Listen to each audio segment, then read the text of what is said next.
Assalamualaikum warahmatullahi wabarakatuh. Kami dari kelompok 4 mata kuliah analisis dan perancangan sistem informasi akademik berbasis web akan mempresentasikan alur mahasiswa mengisi KRS hingga cetak bukti menggunakan diagram.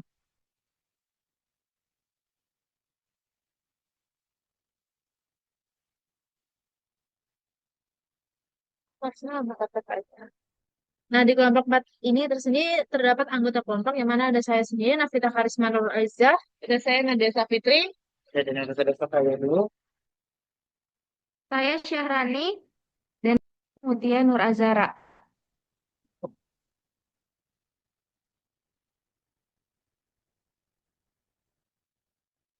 Baik, pada latar belakang ini akan dibacakan oleh Mutia Nur Azara. Latar belakang. Di era digital ini, kebutuhan akan sistem informasi akademik yang terintegrasi sangat penting dalam mendukung kegiatan operasional perguruan tinggi. Salah satu proses penting yang memerlukan efisiensi adalah pengisian kartu rencana studi atau KRS. Di banyak institusi, pengisian KRS masih dilakukan secara manual, menyebabkan antrian yang panjang, keterlambatan informasi, dan potensi kesalahan pencatatan. Sistem pengisian KRS yang masih bersifat konvensional ini menyulitkan mahasiswa dan petugas akademik. Oleh karena itu, diperlukan sistem informasi berbasis web yang dapat mendukung proses pengisian KRS secara daring dan efisien. Tujuan dari proyek pengisian alur KRS ini yang pertama merancang dan menganalisis alur pengisian KRS berbasis web. Yang kedua, memahami kebutuhan sistem yang melibatkan mahasiswa, dosen, dan admin. Dan yang ketiga, untuk menyajikan diagram dan deskripsi sistem yang menggambarkan proses pengisian hingga pencetakan TKRS. Selanjutnya, ruang lingkup sistem akan dibacakan oleh Daniel Fasadova. Ruang lingkup sistem. Jadi, sistem yang dianalisis dan dirancang dalam laporan ini difokuskan pada proses akademik, khususnya pengisian kartu rencana studi atau KRS oleh mahasiswa secara daring hingga proses pencetakan bukti KRS. Adapun ruang lingkup sistem yang dikait meliputi yaitu antara lain yang pertama ada login multi-level. Pengguna sistem terdiri dari tiga peran utama yaitu admin, dosen, dan mahasiswa dengan hak akses yang berbeda. Lalu yang kedua, mengubah, dan menghapus data mahasiswa. Ya, lalu yang ketiga ada pengisian dan cetak KRS. Mahasiswa dapat memilih mata kuliah, menyimpan data KRS, dan mencetak bukti pengisian. Yang keempat ada lihat nilai KHS. Mahasiswa dapat melihat nilai hasil studi dan mencetak KHS atau kartu hasil studi. Lalu yang selanjutnya ada jadwal perkuliahan. Sistem menyediakan informasi jadwal perkuliahan yang dapat dikelola oleh admin dan dilihat oleh dosen serta mahasiswa. Lalu yang selanjutnya ada presentasi online. Dosen dapat mencatat kehadiran mahasiswa dan mahasiswa dapat melihat histori kehadiran. Lalu yang terakhir ada laporan akademik. Admin dan dosen dapat menghasilkan laporan akademik secara otomatis berdasarkan data yang tersimpan. Lalu selanjutnya ada metodologi pengembangan. Kita memakai mode waterfall. Adalah metodologi pengembangan sistem yang bersifat sekuensial dan linear, di mana satu tahap harus selesai sebelum melanjutkan ke tahap berikutnya. Pendekatan ini cocok untuk sistem pengisian KRS online karena kebutuhan sistem telah terdefinisi dengan jelas dan stabil. Adapun tahapan metodologi waterfall, yaitu yang pertama ada analisis dan spesifikasi kebutuhan, wawancara dan observasi pengguna mahasiswa, dosen, dan admin, studi pustaka dan analisis jurnal, dokumen SRS yang memuat kebutuhan non-fungsional ataupun non-fungsional serta use case utamanya.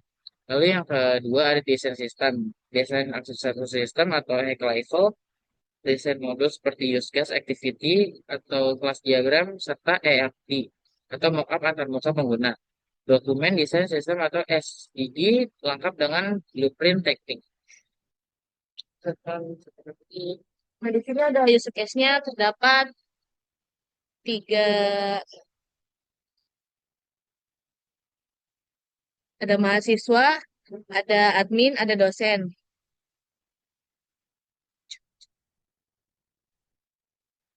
Nah, di sini ada identitas aktornya mahasiswa, pengguna sistem yang dapat melakukan pengisian KRS dan melihat nilai akademik. Dosennya memiliki akses untuk melihat daftar mahasiswa dan mengikut nilai. Adminnya bertugas untuk mengolah data sistem seperti data mahasiswa, dosen, mata kuliah, serta menyusun jadwal perkuliahan. Nah, alur umumnya ada pengguna membuka sistem, lakukan login, mengakses fitur sesuai peran seperti mahasiswa isi KRS lihat nilai, admin input nilai, kelola jadwal, dosen input nilai lihat mahasiswa, dan setelah selesai pengguna melakukan input.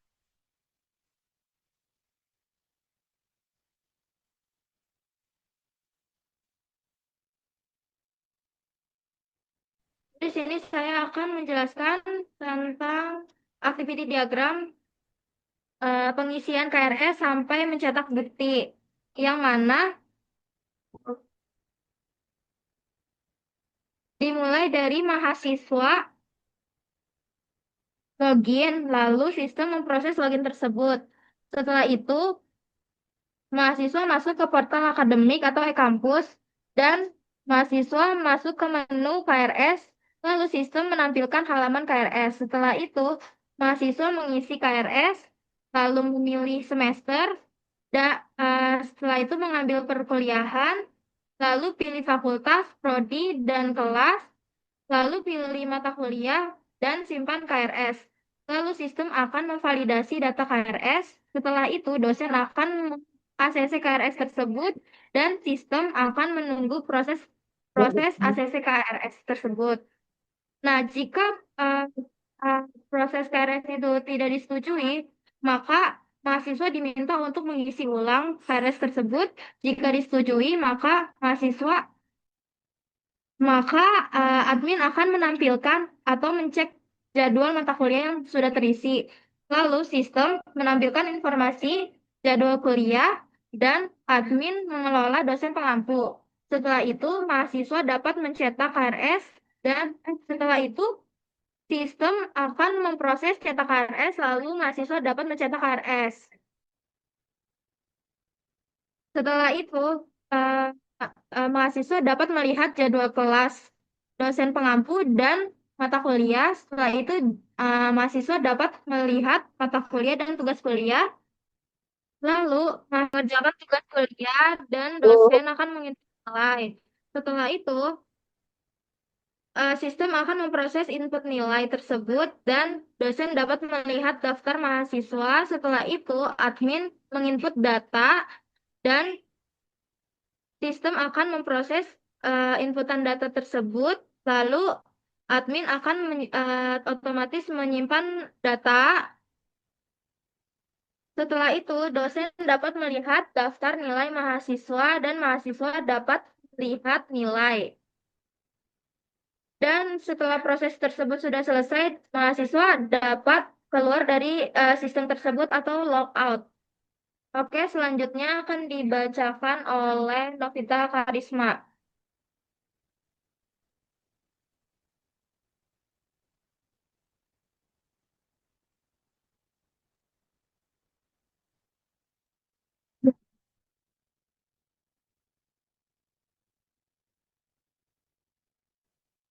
Kelas diagram. Baik, pada kelas diagram ini terdapat kelas yang mana memiliki atribut name, yang mana name ini sebagai primary key, lalu ada nama mahasiswa, fakultas, prodi, dan semester. Nah, pada kelas mahasiswa ini juga memiliki metode login, isi KRS, lihat jadwal, lihat nilai, dan juga logout.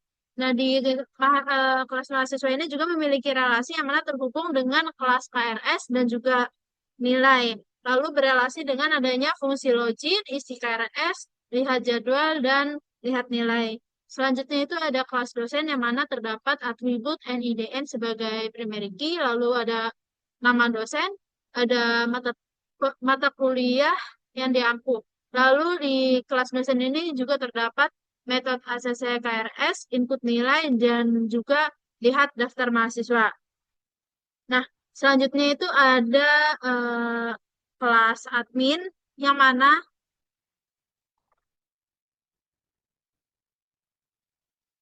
pada kelas admin ini terdapat atribut ID admin sebagai primary key, lalu terdapat nama, dan di kelas admin ini juga terdapat metode kelola jadwal, kelola dosen pengampu, dan juga input data.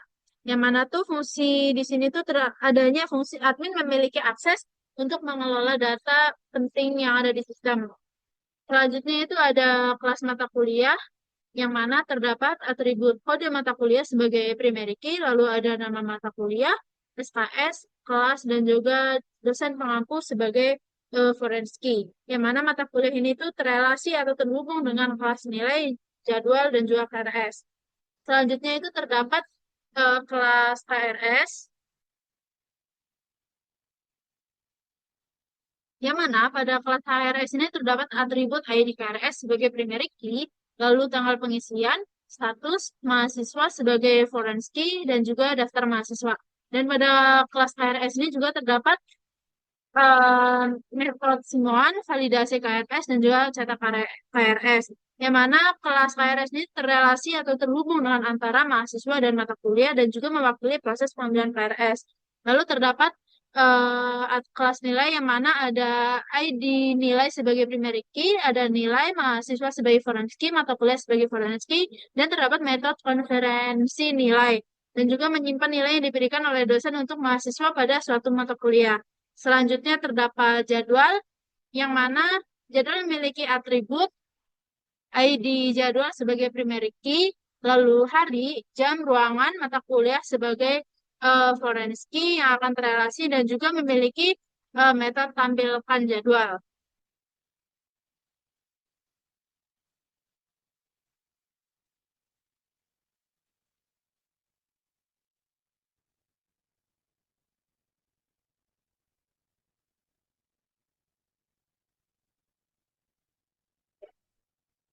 Nah,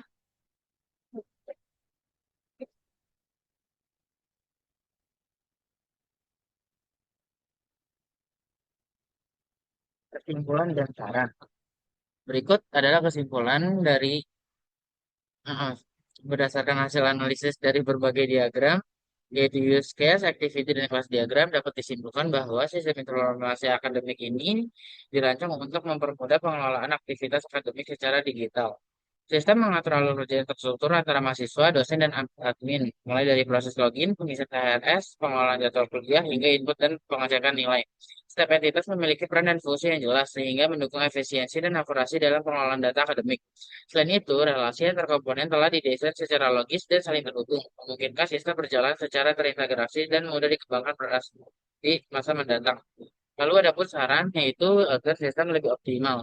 Disarankan untuk menambahkan beberapa fitur pendukung seperti notifikasi otomatis. Misalnya untuk persediaan KRS atau pengumuman nilai. Integrasi dengan sistem keuangan.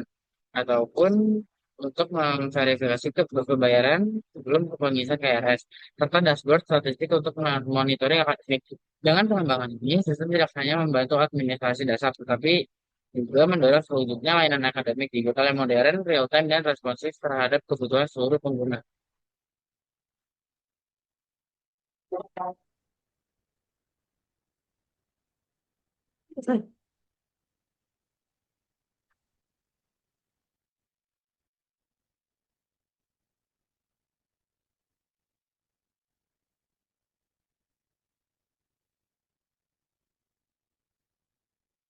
baik, sekian presentasi dari kelompok kami. Mohon maaf jika ada kurang dan kesalahan. Sekian, terima kasih. Wassalamualaikum warahmatullahi wabarakatuh. Warahmatullahi wabarakatuh.